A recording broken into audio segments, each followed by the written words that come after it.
Lanut Halim Perdana Kusuma. Nanti di sini adik-adik akan ada 3 kegiatan. Pertama-tama kita ke mini theater dulu, ya.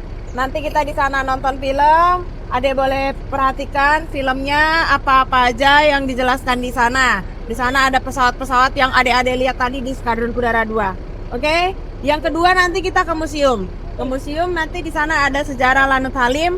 Terus ada miniatur pesawat-pesawat yang ada di Lanut Halim Perdana Kusuma. Iya, miniatur pesawat itu. Iya. Yang ketiga, yang terakhir, adik-adik boleh foto, boleh masuk ke dalam pesawat Fokker 28. Oh, Nanti di pesawat Fokker 28 boleh foto-foto seperti yang Ibu request kemarin. Iya. Tapi waktunya 30 menit aja. Oh, iya, Kita baik. maksimal sampai jam 11. Jadi Baik. dimaksimalin ya. Ya. Jam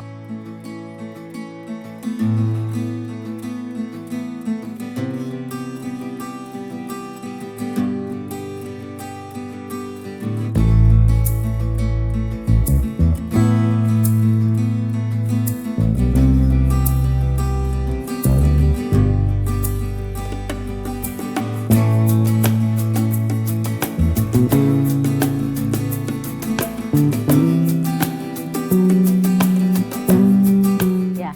Nah, sekarang agenda kita tadi selesai dari bandara. Sekarang kita akan menuju ke museum yang ada di Lanut Halim Perdana Kusuma. Nah, di sini nanti kegiatannya ada 3. Nanti yang pertama anak-anak akan melihat film tentang sejarah pesawat yang ada di Halim. Yang kedua, nanti juga anak-anak akan melihat miniatur-miniatur pesawat yang ada di museum ini. Ya, nanti yang kegiatan ketiga kita ada naik pesawat nanti di sana sama anak-anak. Oke, yuk duduk ya. Oke, di atas boleh. Yuk, ya. Ini ada 4, boleh berempat. Ya, boleh 5. Ya, 5 kalau nggak cukup. Sini Nursery yang TKA di atasnya lagi TKA. TKA 1, TKA 2. Nursery mana? Kamu duduk di sini aja. Udah duduk.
Pada saat zaman dulu, ya, Indonesia sudah punya pesawat belum zaman dulu? Belum.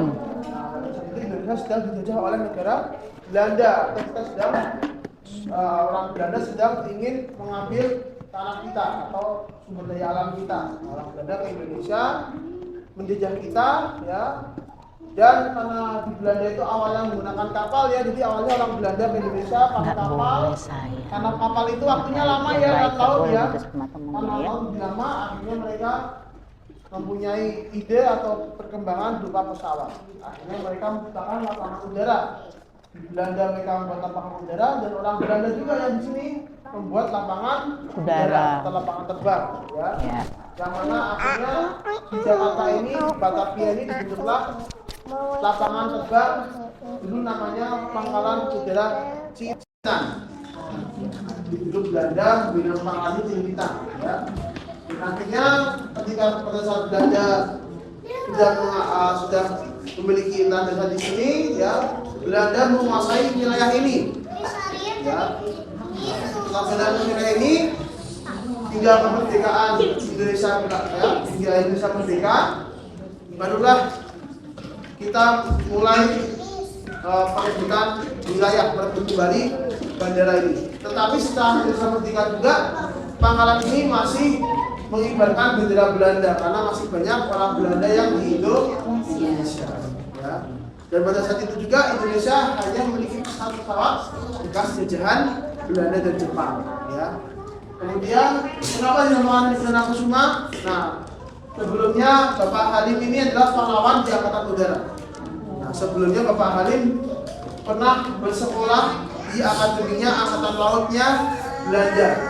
Ya, ini beliau sebelumnya bergabung dengan Akademi Angkatan Lautnya Belanda sebagai penerbang di Angkatan Laut atau pilotnya di Angkatan Laut. Ya, jadi zaman dulu memang Angkatan Udara itu masih belum terkenal, ya, karena masih minimnya pesawat.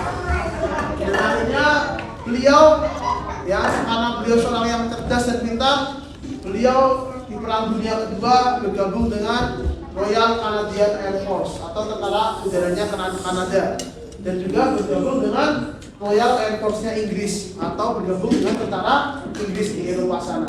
Ya. Nah, beliau bergabung di Uni Eropa dan akhirnya beliau bertugas di sana sebagai pesawat bomber. Jadi beliau ahli dalam melaksanakan pengeboman di bawah. Nah, jadi zaman dulu perang, ya, beliau yang ngebom. Ya, dari pesawat dia melemparkan bom. Zaman dulu bomnya bukan ditembakkan dari pesawat, tetapi karena pesawat zaman dulu masih terbuka, jadi bomnya dipegang sama Bapak Halim ini. Bapak Halim menjatuhkan bomnya seperti itu. Atau yang menggunakan pesawat, kemudian ada orang di belakang yang menjatuhkan bom, jadi masih manual, ya. Nah, pada saat itu Bapak Halim bertugas di pesawat Lancaster, ya. Kemudian setelah Indonesia merdeka, beliau kembali ke Indonesia. Dan pada saat itu juga beliau masih ditahan oleh orang Belanda, diberikan pilihan apakah beliau akan bergabung dengan Belanda atau Indonesia. Kira-kira beliau bergabung dengan mana? Indonesia. Ya, karena beliau memilih mengembangkan Angkatan Udara Indonesia karena beliau juga seorang warga negara Indonesia. Akhirnya beliau mengembangkan Angkatan Udara Indonesia. Ya, bersama dengan pahlawan yang lain, akhirnya beliau menciptakan Angkatan Udara di tanggal 9 April tahun 1946. Itu 1 tahun setelah Indonesia merdeka. Ya. Kemudian beliau juga pernah bertugas sebagai komandan di Lanut Margoharjo atau Pangkalan Udara Margoharjo di Yogyakarta, yang sekarang dikenal dengan Adi Sucipto. Ya. Beliau juga bertugas di misi pengeboman di Ambarawa, kemudian masuk pengeboman di markas-markas Belanda yang masih berdiri di Indonesia. Jadi setelah Indonesia merdeka, Belanda itu masih kembali ke Indonesia, adik-adik, ya. Jadi kita masih dijajah lagi, ya. Akhirnya Bapak Halim ini mulai berperan aktif dalam hal tersebut. Kemudian Bapak Halim juga tugasnya banyak. Selain beliau ahli bom, beliau juga membawa bantuan-bantuan kemanusiaan, contohnya pakaian, makanan, ya, karena pada saat itu Indonesia sedang krisis, ya, dan kondisinya sedang perang dengan negara Belanda. Beliau mengambil banyak bantuan dari negara tetangga kita, baik Vietnam, Filipina, ya. Beliau mengambil bantuan-bantuan dari sana berupa makanan, pakaian, dan akhirnya dibawa ke Indonesia. Ya. Pesawatnya jatuh bukan karena ditembak, karena mengalami cuaca buruk ketika melatih di Tanjung Hantu, Malaysia. Ya, dan akhirnya beliau waktu itu bersama dengan namanya Bapak Iswahyudi, ya, beliau wafat ketika pesawatnya jatuh di Tanjung Hantu, Malaysia. Ya. Beliau meninggal dunia. Pada saat itu beliau usianya masih 25 tahun. Ya, beliau lahir di tahun 1922 dan meninggalnya di tahun 1947. Ya, kurang lebih usianya masih 24 atau 25 tahun, ya. Nah, beliau akhirnya untuk memenangi jasa pahlawan di tanggal 17 Agustus tahun 1952, Pangkalan Udara Cililitan ini diubah namanya jadi Pangkalan Halim Perdana Kusuma. Begitu juga dengan kita melaksanakan penurunan bendera Belanda dan dinaikkanlah bendera Indonesia. Hingga saat ini kita berkembang, banyak pesawat yang sudah kurang lebih kita di Halim ada 40 pesawat yang dioperasionalkan di sini, ya. Dan di Halim sendiri memang tidak ada pesawat tempur ada ya. Di Halim kita nggak punya pesawat jet tempur atau pesawat tempur nggak punya, tapi kita punya pesawat jet VIP, pesawat untuk angkut berat seperti Hercules tadi, atau helikopter, atau tugas-tugas untuk Bapak Presiden dan Wakil Presiden. Jadi itu Halim. Kenapa di Halim nggak punya pesawat tempur? Ada yang tahu kenapa? Ya. Jadi pesawat tempur itu kebanyakan di tempat-tempat yang masih tidak padat penduduk. Ya, sedangkan di Jakarta ini kan banyak rumah-rumah ya, banyak rumah-rumah, termasuk ada di sekitar Jakarta ya, tinggal di Jakarta.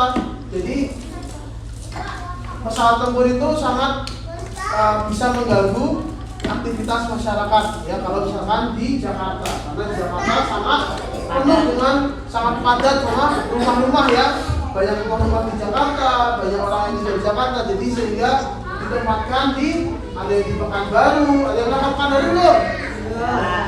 Jadi ada di Pekanbaru, ada di Pontianak, sama di Madiun.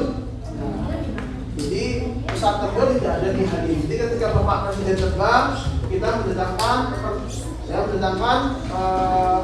penjagaan pesawat yang Bapak Presiden dari Pekanbaru ataupun dari Madiun.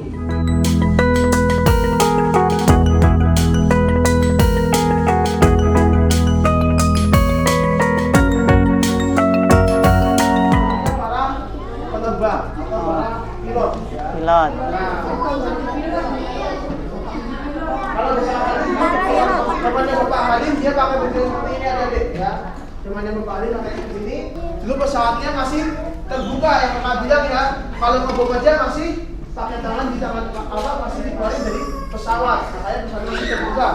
Dan sekarang kita udah mulai canggih pesawatnya, sehingga sekarang semua pesawatnya sudah tertutup ya, sudah tidak ada yang setengah-setengah lagi, kecuali pesawat yang dia olahraga ya. Nah, oleh karena itu sekarang kita menggunakan baju seperti ini, namanya baju overall ya. Baju overall yang mana memang kalau dibenjel kayak orang bengkel ya. Iya. Tapi sebenarnya di sini kita biasanya punya desain khusus ya. Jadi punya desain khusus dan bahannya juga harus khusus. Jadi tidak boleh kita pakai bahan yang sembarangan. Karena kenapa? Karena kalau kita pakai bahan sembarangan bisa, cuma nanti ketika di pesawat kalau bahannya jelek kita kepanasan. Kemudian apalagi kalau kita lagi benerin pesawat di atas ya, karena di atas itu ada terkena tekanan angin atau terkena percikan api bisa terbakar. Jadi kita gunakan bahan yang khusus dan bahannya cukup mahal adanya ya, cukup mahal. Jadi memang biasanya kita akan diberikan untuk yang kru pesawat, atau kru yang atau awak pesawat. Ada pertanyaan di sini? Ya. Ini bendera apa? Oke, kalau ini adalah bendera masing-masing unit skadron ya. Nah, ini misalkan skadron 2 ya, skadron 2. Kalau secara arti lambang maka udah agak lupa ya. Tapi saya tambah skadron 2 itu dia melambangkan dia bisa terbang di mana saja di landasan yang seperti apapun. Dia juga cepat ya, makanya dia seperti kuda, dia cepat.